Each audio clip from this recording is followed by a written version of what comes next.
Libre 38 at ilegal na droga ang nakumpiska matapos ang pagsisilbi ng search warrant ng mga otoridad sa Calapi, Bohol. Isang lalaki arestado. Nakatutok dyan si Patrolwoman Nikia Caniedo.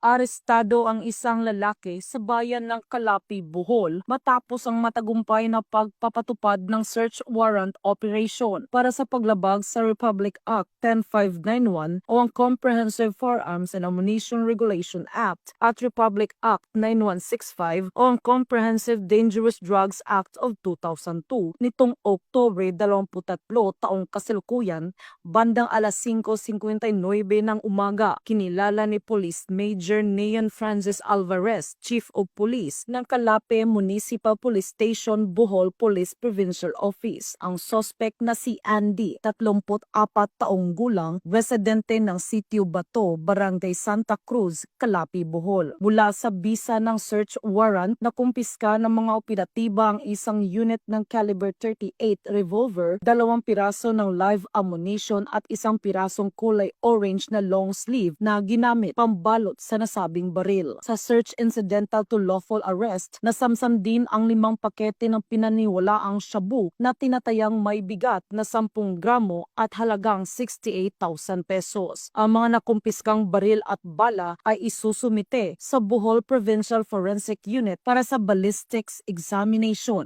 habang ang mga nakuhang droga ay isa sa ilalim sa chemical analysis. Kasalukuyang inihahanda ang mga kaukulang dokumento para sa pagsasampa ng kaso laban sa suspect para sa paglabag sa RA 10591 at RA 9165. Tiniyak ng mga kapulisan na magpapatuloy ang kanilang maigting na operasyon laban sa iligal na droga at loose firearms bilang bahagi ng adhikain para sa isang ligtas at mapayapang komunidad sa ilalim ng bagong Pilipinas. Mula dito sa Bohol Police Provincial Office, ako yung Police News Network Correspondent, Patrolwoman Nikia Caniedo, alagad ng batas, tagataguyod ng balitang pulis.